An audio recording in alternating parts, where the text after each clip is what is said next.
siin on teile väike ülevaade, kuidas käib Kato 10 võistlus. Hästi üldiselt osalejad jagatakse 10 võistkonnaks ja kõik tiimid mängivad kõik 10 mängu erinevate vastaste vastu läbi. Ei ole vahet, kas võistkondades on ainult üks inimene või 4 või hoopis 7, veidi reegleid kohandades saame asja ilusti tehtud.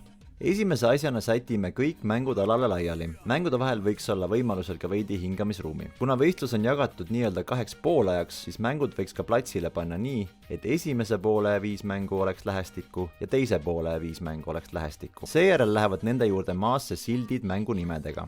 Väiksemate gruppide korral polegi see nii oluline, kuid kui osalejad on juba üle 50, siis aitavad need sildid võistluse kestel lihtsalt kiiremini orienteeruda. Teine asi, mis iga mängu läheduses olema peab, on tulemuste tabel koos konkreetse mängu juhendiga. Selle näide on siin. Tabeli täitmine on lihtne. Võitjatiimi numbrile tuleb tõmmata ring ümber. Kui jääb viiki, siis ring X-ile ümber. Tabelit täidavad mängijad ise, marker on iga tahvli juures juba olemas. Kogu selle info pealt saab hiljem punktid kokku lugeda ja selgitada välja parimad.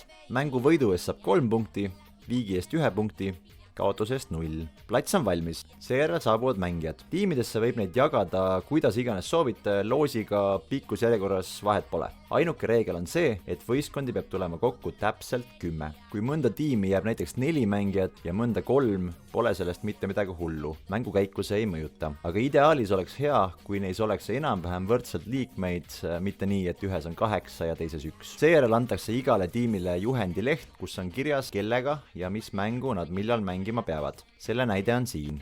Seda lehte peab kaasas tassima kuni võistluse lõpuni. Ja kui see ka ära kaob, pole üldse midagi katastroofilist, mängujuhil on ka üldtabel, kus saab küsimas käia, et kuhu minema peab. Ja ajalugu on näidanud, et tegelikult teised tiimid märkavad kiirelt, kui neil pole vastaseid ja jõuavad enne valjud karjuda, et kus on tiim 5 ja asi laheneb üsna kiirelt. Mängukäik. Mänguvooru ideaalseks pikkuseks on kujunenud 4-6 minutit. Kui on suuremad tiimid, siis peaks ka mänguaeg pikem olema, et kõik saaks piisavalt käed külge panna. Selle 4-6 minutiga säilib selline hea pinge, et kuigi meie mängud oma iseloomult on pigem rahulikud, siis nüüd tuleb hea tulemus kiiresti ära teha ja jokutamiseks aega ei ole.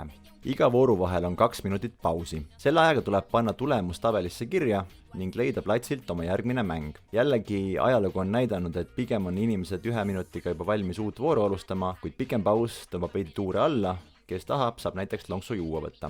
Kellal hoiab silma peal mängujuht. Kui kõik mängijad on omadel kohtadel, kõlab vile, stopper käima. Vooru keskel on hea mängijatele hõigata, et jäänud on pool ajast, jäänud on 1 minut, viimased 10 sekundit võiks lausa alla 0 lugeda. See lisab ka mõnusat pinget. Siis jälle vile, 2 minutit pausi ja peale esimest vooru on tegelikult inimestel juba üsna hästi selge, mida nad tegema peavad ja liiga palju suunata ei olegi vaja. Hea oleks jagada kogu võistlus 2 poolajaks, 5 mängu ja 5 mängu. Vahepausi pikkus võiks olla umbes 10-15 minutit. Siis koguda punt jälle kokku ja asuda järgmiste mängude kallale. Üks hea nipp, mis kogu ürituse veidi sujumaks teeb, on see, kui enne mõlema poolaja algust jalutada kogu pundiga kõik 5 mängu läbi ja demonstreerida kiiresti, kuidas konkreetne tegevus käib ja mis on reeglid. Kuigi reeglid on kirjas ka mängude juures olevas tabelis, siis visuaalne juhendamine töötab kordades paremini. See elimineerib kohe terve portsu küsimusi, mis mängu keskel võiks tekkida ja kuna voorude pikkus on ainult mõni minut, siis iga sekund on arvel. Kokkuvõtteks, Kato 10 võistlus on hea võimalus katsetada uusi ja põnevaid mänge. Mängud on valitud täpselt sellised, et vaja ei ole ei kiirust ega jõudu, küll aga tuleb kasuks täpsus ja natuke õnne kuluks ka ära. Seega on nad sobilikud nii 7-aastatele kui ka 70-aastatele ja loomulikult kõigile vahepealsetele ka. Soovi korral toome ise mängud kohale, viime võistluse läbi ja viime mängud ka minema. Teine variant on see, et me paneme teile kogu vajaliku kraami valmis ja saate ise mängud läbi viia, kuidas iganes teile paremini sobib. Võistluse pikkus on umbes 2 tundi ja sobiv mängijate arv 2-80.